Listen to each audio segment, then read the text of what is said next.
नहीं तो मुहर्रम का हर जुलूस उत्पात का, आगजनी का, तोड़फोड़ का कारण बनता था।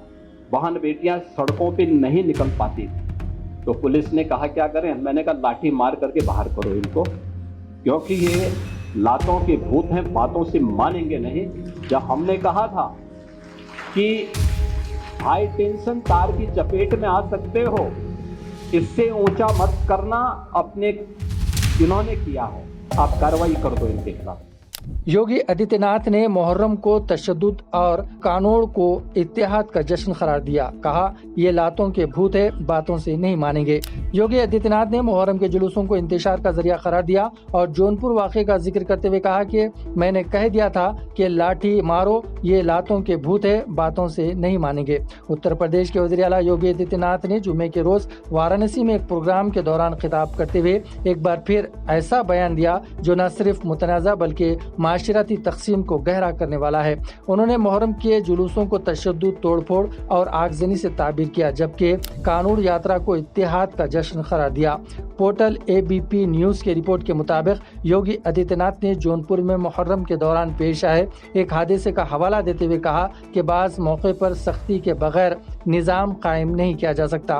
उन्होंने कहा, सावन से पहले मुहर्रम था, हमने ज़ाब्ता बनाया था कि ताज़िए की ऊंचाई महदूद रखी जाए ताकि बिजली के लाइनों या दरख्तों को नुकसान न पहुंचे, लेकिन जौनपुर में ताज़िया इतना ऊंचा बनाया गया कि वहां हाई टेंशन लाइन की जद में आ गए, 3 अफराद हलाक हो गए।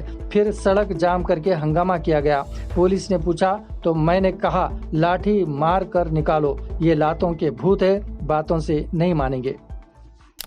मुहर्रम का आयोजन हुआ, हमने एक व्यवस्था बना दी कि भाई देखो, आप ताजिया की हाइट इससे ज्यादा मत करना, इससे ज्यादा करेंगे तो देखिए फिर आप मांग करेंगे कि पेड़ की टहनी काटो, किसी के घर के छज्जे को काटो, कहीं हाई टेंशन के तार को हटाओ।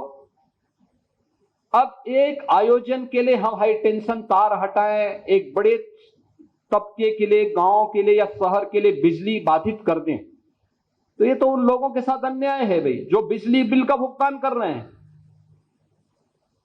आप बिना बिल का भुगतान किए, बिना सड़क का चार्ज दिए आप अपनी यात्रा निकालना चाहते हैं और आप इसके लिए जो है चाहते हैं हो जाए, या किसी का घर, किसी ने मेहनत करके अपने घर को बनाया, आप उसके बर्जे को तोड़वा रहे हैं।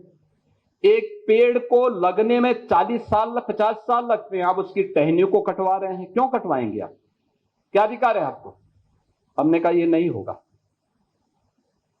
जौनपुर में जबरदस्ती उन्होंने बड़ा ताजिया उठाया और हुआ क्या, वो हाई टेंशन की चपेट में आया, 3 लोग मर गए। बाद में उन्होंने रास्ता जाम किया तो पुलिस ने कहा क्या करें, मैंने कहा लाठी मार करके बाहर करो इनको, क्योंकि ये लातों के भूत हैं, बातों से मानेंगे नहीं। जब हमने कहा था कि हाई टेंशन तार की चपेट में आ सकते हो, इससे ऊंचा मत करना, अपने इन्होंने किया है, आप कार्रवाई कर दो इनके खिलाफ। उत्तर प्रदेश में तो हम लोगों ने व्यवस्था भी बनाई हुई है कि वे अस्त्र शस्त्र से आप प्रदर्शन नहीं करेंगे, नहीं तो मुहर्रम का हर जुलूस उत्पात का, आगजनी का, तोड़फोड़ का कारण बनता था। बहन बेटियां सड़कों पे नहीं निकल पाती थी, कोई उस समय नहीं बोलता था। लेकिन दूसरी तरफ आपने इस बात को देखा होगा, कावड़ यात्रा चल रही है, समाज का सबसे यानी श्रमिक वर्ग से लेकर के उच्च वर्ग तक हर व्यक्ति इस अभियान के साथ जुड़ा हुआ, एकता का अद्भुत संगम, कोई भेदभाव नहीं, न जाति का भेद है, न क्षेत्र का भेद है, न वर्ग का भेद है, न मत का भेद है, न संप्रदाय का भेद है। हर हर बम बम बोलते हुए जाते हैं, 300-400 किलोमीटर पैदल जाते हैं, फिर वहां से जल लेकर के कावड़ को कंधे में रख करके फिर उसी प्रकार से उसी भक्ति भाव के साथ चलते हैं।